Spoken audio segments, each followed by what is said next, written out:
Le jour de Pentecôte est une fête juive. Les Juifs, à la fête de la Pentecôte, se rappellent le don de la loi à Moïse sur le mont Sinaï. Donc, c'est une fête très, très importante. C'est la fête de Moïse, c'est la fête de la loi. Cette fête était très célébrée. On offrait au temple, évidemment, les sacrifices d'usage.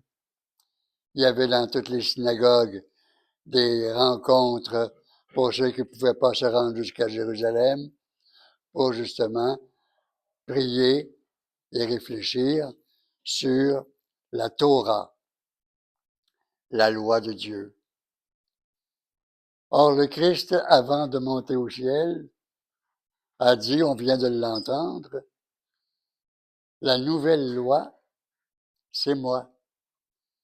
Donc, nous ne sommes plus liés par une loi écrite, par des règles, par des règlements, mais par l'Esprit de Jésus de Nazareth, mort et ressuscité.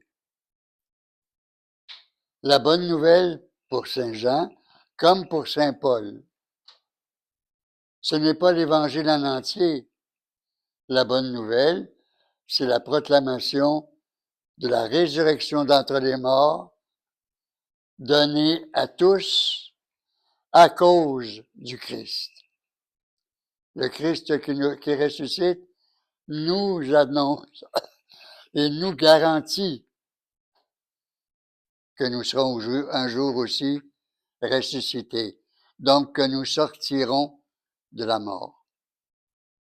Sortir de la mort, c'est sortir de loin. Mourir, c'est disparaître. Mourir, c'est disparaître. C'est ne plus avoir d'existence, ni physique, ni affective, ni intellectuelle, ni même spirituelle. C'est la résurrection qui va réveiller la personne à cause de sa vie spirituelle. Mais les trois autres garanties ne sont pas des garanties de survie. Nous n'avons aucun droit naturel à l'immortalité. Dieu, après avoir créé Adam, l'a laissé libre, mais il lui a fait une défense.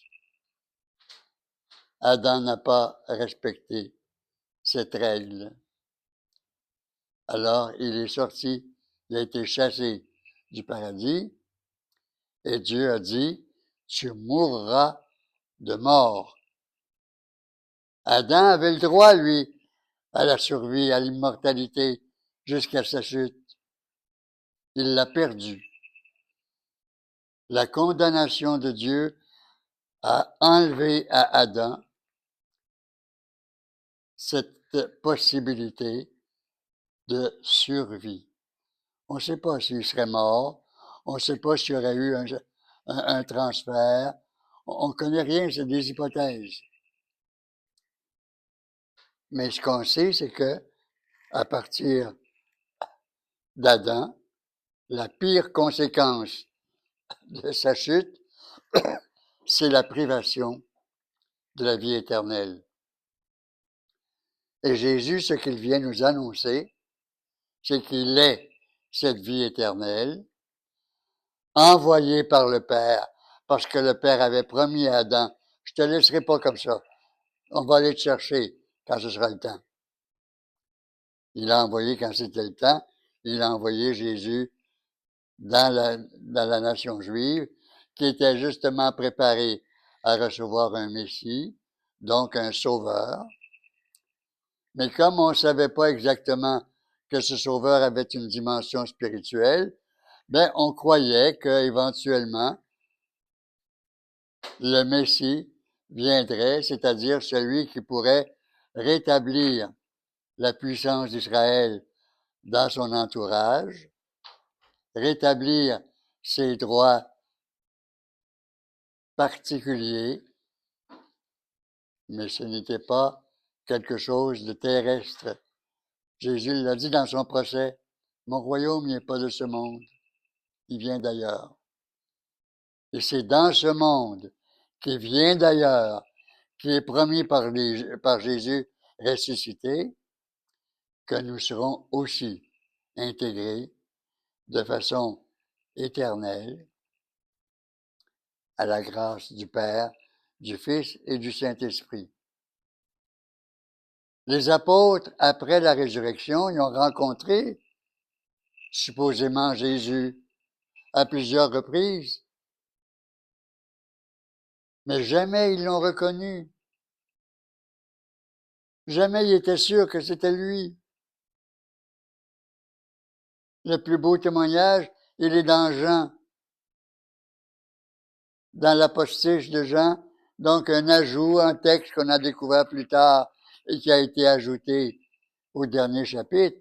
C'est le chapitre 21 de Jean, où on rapporte la pêche miraculeuse. Et Jésus dit, apportez le poisson que vous avez pris, on l'emmène et tout ça. Bon, les apôtres, après avoir mangé avec lui, après avoir parlé avec lui, se tenaient des petits coups de coude les uns les autres en disant, c'est qui? Et pourtant, Jean nous dit, nul n'osait lui demander qui il était, sachant bien que c'était le Seigneur. Donc, ils étaient en présence du Seigneur. Ça a pris la Pentecôte, l'effusion de l'Esprit, pour faire comprendre aux apôtres que Jésus de Nazareth, qu'ils avaient connu avant qu'il meure, c'est le même que celui qu'ils ont vu après sa mort dans une autre dimension, la dimension spirituelle. Il passait à travers les portes, il était, à mon avis, intouchable, inaccessible. On voit parfois dans les films de fiction les apparitions de fantômes, puis on essaie de leur toucher, puis on passe au travers, on touche à rien. Pourtant, on voit quelque chose, mais c'est immatériel. Après la résurrection, le Christ a repris son corps et l'a rendu immatériel. Est-ce que c'est la manière dont nous serons ressuscités? On ne le sait pas. Jésus ne nous a pas expliqué ce qui arriverait après. Mais dans l'ensemble des messages, et à travers l'expérience que les apôtres ont vécue, on finit par déduire qu'il y aura quelque chose d'extraordinaire dans une autre dimension où on sera le même et différent. C'est la personne qui vivra et non forcément la matière qui nous a portés pendant toute notre vie. C'est un grand mystère. Et c'est ce mystère qui répondait à l'interrogation des humains. C'est qui un homme? C'est qui une femme? C'est qui un être humain? Qu'est-ce qui arrive quand c'est fini? Il y avait des hypothèses philosophiques. Aristote en a composé quelques-unes. Platon, après Socrate, en a composé d'autres.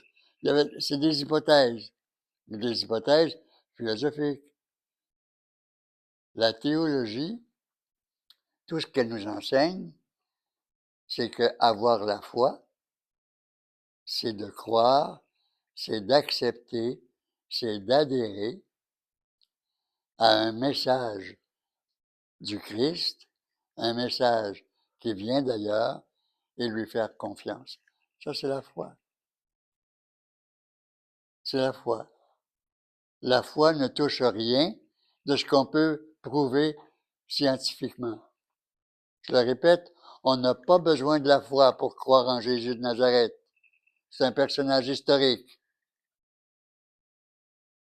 On y croit de la même manière qu'on croit aux saints quand on lit leur vie. Ce sont des êtres qui sont ressuscités. d'une certaine manière, qui sont à notre service avec les anges. La foi, c'est de croire à ce qu'on ne peut pas démontrer, à ce qu'on ne peut pas voir, à ce qu'on ne peut pas expliquer. Ça, c'est la foi. Pour les incroyants, pour les athées, c'est stupide. Ça n'a pas d'allure. Pour nous, c'est l'essentiel du sens à notre existence. Au nom du Père et du Fils et du Saint-Esprit. Amen.